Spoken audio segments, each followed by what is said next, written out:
Statement दिया। उन्होंने कहा कि पाकिस्तान, उनके मुत्तकी ने, फॉरेन मिनिस्टर मुत्तकी ने कहा है पाकिस्तान हमें कमतर समझता है इसलिए हमले किए हैं पाकिस्तान में। तार साहब ये क्या बात हुई? साहब उन्होंने 7 मिसाल रशिया की दी है, 7 मिसाल अमेरिका की दी है, उन्होंने कौन सी मिसाल नहीं दी? और क्या खंडर बना के रख देंगे, खंडर बनावाएंगे। उन्होंने कहा तुम्हारे पास तो ऊपर से उड़ते हो ना, अब 16 लेके अब अंदर घरों में घुस जाएंगे तुम्हारे। ये जगह उन्होंने दोबारा अफगानिस्तान, जितने पाकिस्तान दुश्मन ताकतें होंगी उनको उन्होंने लीज पे देना है अफगानिस्तान। और ये कई दुनिया के अंदर इंटरेस्ट मौजूद है, क्योंकि आप हमेशा भाग के अपने भाईजान चाइना के कुछड़ चढ़ जाते हैं। अब ये डिसाइसिव मोमेंट आ चुका है, you have to protect Pakistan. पहले ही दुनिया बड़ा कहती है कि हम घर में घुस में मारेंगे, अब चारों पासों, चारों साइडों से अब लोग घुस के घर में मारेंगे। मेरी आप बात सीमा साहब आपको सुननी पड़ेगी कि पाकिस्तान में पाकिस्तानी कोई पाकिस्तानी हो तो वो खड़े हो ना आज कि हाउ डेयर। मैं जो रोजाना कहता हूं पाकिस्तान मेरी मां है, मेरी मादरे मिल्लत है, तो खड़े क्यों नहीं होते मां को बचाने के लिए, प्रोटेक्ट करने के लिए? वो चैलेंज पे कर दे, जो गिरमान उन्होंने पकड़ लिया, आपका नहीं करेंगे तो कॉन्सिक्वेंसेस आर वेरी सीरियस। दोस्तों, तालिबान ने तो अपना काम शुरू कर दिया है और ये बात पक्की है कि आने वाले दिनों के अंदर तालिबान इनके साथ वो काम करेगा जो पूछे ही मत, और ये दुनिया जानती है। दोस्तों, जो पाकिस्तान 70 साल तक हमें तंग करता रहा, अब उसके साथ बहुत बुरा होने वाला है। आप देखिए, जरा सा यूनुस वहां से चिल्लाया था बांग्लादेश से, ये उसको सपोर्ट करने चले गए थे। आज ये भीख मांग रहे, दुनिया से इनकी सपोर्ट के लिए कोई नहीं आएगा। अब बांग्लादेश को बुला ले जा रही है, देखते हैं कितनी सपोर्ट करेगा। दोस्तों, मजेदार बात यह है कि तालिबान के खिलाफ चाइना भी इनकी सपोर्ट नहीं करेगा। अब सोच लीजिए, अमेरिका तो बिल्कुल नहीं करेगा। अब कहाँ जाएंगे ये, कौन बचाएगा इनको? इनके दिन पूरे हो गए दोस्तों। यही साजिद तरार बोल रहा है, ये पत्थर के युग में पहुंच जाएंगे और होगा इनके साथ यही। अब इनके कई टुकड़े तालिबान ही कर देंगे। भारत सपोर्ट जरूर करेगा, मजा तो अब आएगा।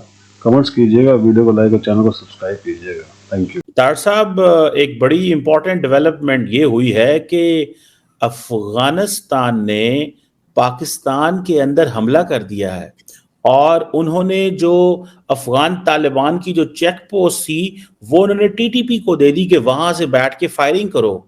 इसकी क्या सिग्निफिकेंस है तार साहब? ये कैसे देखते हैं आप? ये जो हमला है, क्या हमारी इंटरनल कमजोरी है? हमारी इतनी भी डेटरेंस नहीं है कि अफगान तालिबान जुर्रत कर गए आज? और उन्होंने ये कहा है कि जो वहां पे टीटीपी के लोग हैं वो हमारे मेहमान हैं। वो कहते हैं ये पनाह गुज़ीन है और हम पनाह गुज़ीनों को प्रोटेक्ट करेंगे।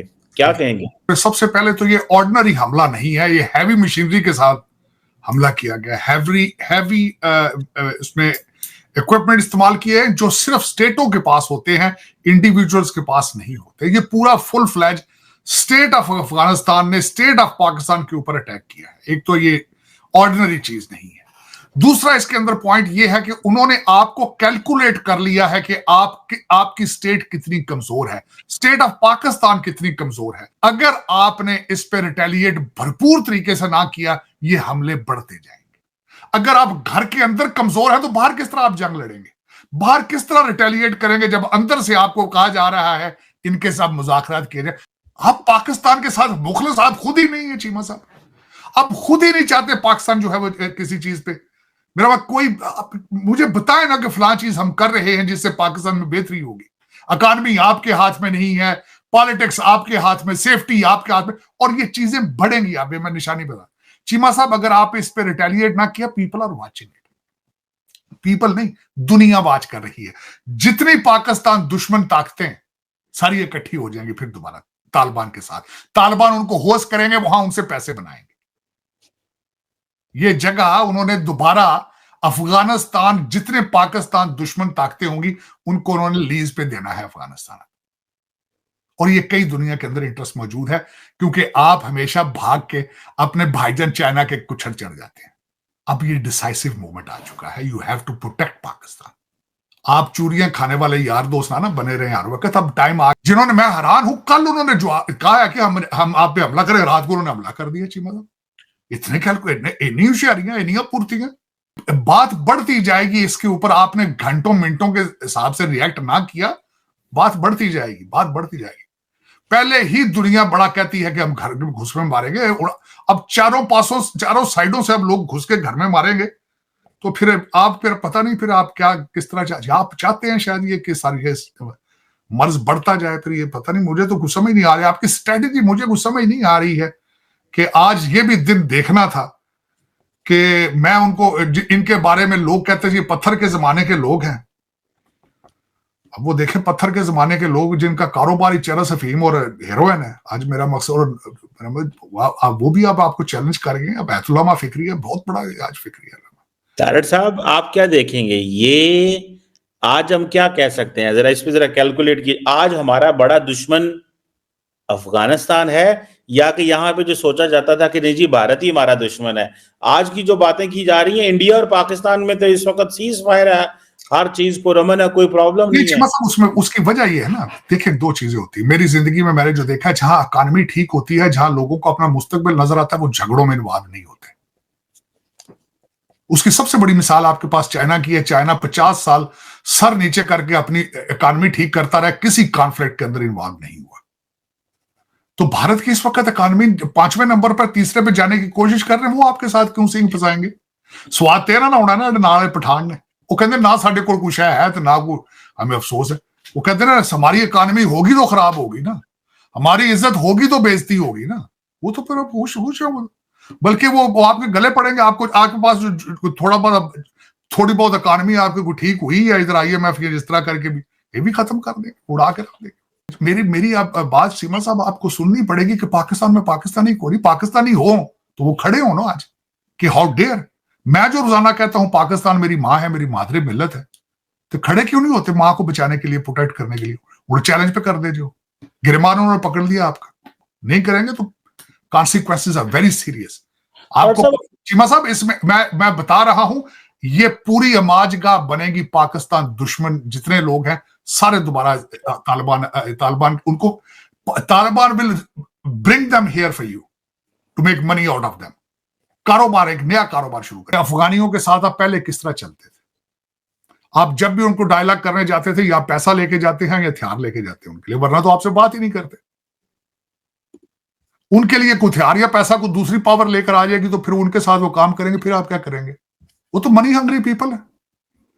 वो तो 60 17 साल का 15 साल की बच्चियों से 4 शादियां करके बैठे होते हैं। वहां देने शरिया इजाजत देती है। वो शरिया चाहते हैं इस्लामाबाद में, या तो फिर सरेंडर करके शरिया लगाओ, तालिबान के झंडे लगाओ इस्लामाबाद। आपने बल्कि लगाए थे झंडे तालिबान के इस्लामाबाद में, तो आप उसकी कीमत दे रहे हैं। आप वो चाहते हैं निकलो बाहर, तो ये साडा है।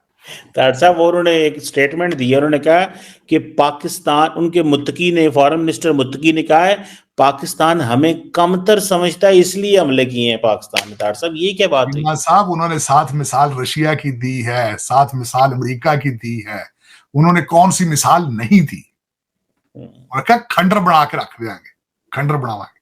उन्होंने कहा तुम्हारे पास तो ऊपर से उड़ते हो ना, अब 16 लेके अंदर घरों में घुस जाएंगे तुम्हारे, अगे हो नेड़े हो। अगर ये मैसेज नहीं जाता कि we are here to protect Pakistan, we are here and we will do it at any cost, you stop it and this is the last warning. फिर हमले करेंगे बार बार, और यहां पे सारे इकट्ठे होंगे एंटी पाकिस्तान एलिमेंट्स अफगानिस्तान के अंदर।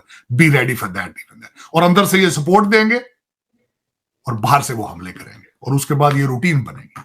फिर आप रूटीन बन जाए, जिस तरह पहले होता था कि हर गली चौक के अंदर वो बम मारते थे आके, हर गली चौक के अंदर। अमीर आदमी नहीं मरेंगे, इस्लामाबाद वालों को चाहिए वो ना परेशान हो, उनके बच्चे ठीक रहेंगे। चौकों में लोगों पाकिस्तानी मरेंगे। वो आके मारते भी थे पब्लिक में आके, राजा बाजार आके बम मार छड़े 2-4, उधर 100 मार गया, उधर 100 मार गया। अब तो लोग अखबार में पढ़ना भी छोड़ गए थे, पहले जो हालत थी। आप इस्लामाबाद F8 चौक के अंदर मेरे बच्चे जाते थे चीमा साहब, उस वक्त हर साल गर्मियों में F8 कचहरी के अंदर बम मारा था। मैं I can not forget it. वो फिर उसी दौर में आप चले जाएंगे, और ये आज उसकी बिगिनिंग है। But you have to retaliate, you have to answer it. अगर नहीं करेंगे, मैं अगले दिन कह चुका था कि अगर इन्होंने सही मैनेज ना किया तो सीरिया बनेगा ही। चीमा साहब सीरिया किस तरह बनना होता है? जंगें, जो जंग आपकी वेस्ट एशिया की जंग है, वो आपके आसपास पहुंच चुकी है। यमन सीरिया आपसे कितना दूर है चीमा साहब? ईरान कितना दूर है? आपका बॉर्डर है उसके साथ। ईरान इस अगला टारगेट है उनका। और आप उस जंग में कहते हैं ना कि जब दो हाथी लड़ते हैं तो घास की शामत आती है। दो हाथी लड़ेंगे, अब 3 हाथी हैं, 2 नहीं 3 है।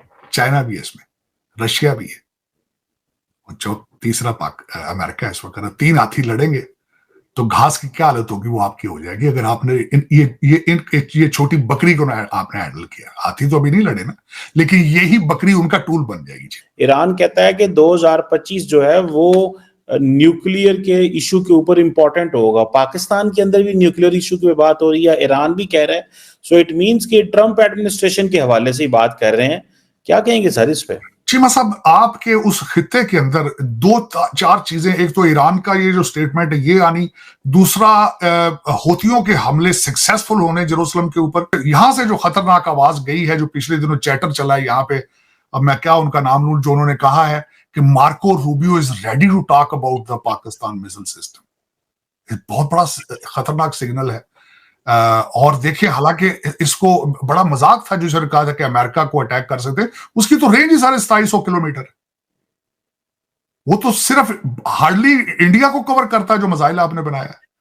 लेकिन अमेरिकन का इंटरेस्ट लेना, खासकर कि मार्को रूबियो तैयारी कर रहा है पाकिस्तान के मिसाइल सिस्टम को डिस्कस करने के लिए, मैं खुद उससे आई वाज शॉक्ड कि is Pakistan next with Iran और सारा कुछ। ये क्या, मैं खुद एक दफा आई वाज शॉक्ड कि ये क्या हो रहा है।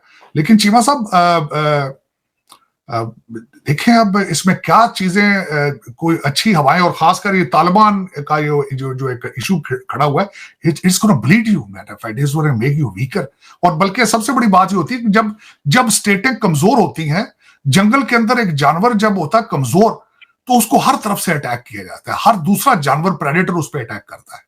मेरे ख्याल में आपकी कमजोरी की स्मेल ले ली है, और इस वक्त सबसे कमजोर जो प्रेडेटर था तालिबान की शक्ल में, उसने पहला हमला कर दिया, और इसके बाद जानवर बढ़ते जाएंगे। अगर आप स्ट्रांगली रिटेलिएट ना किया आपने, जानवर बढ़ते जाएंगे आपके खिलाफ। आपकी state is under attack right now matter, अगर देखा जाए।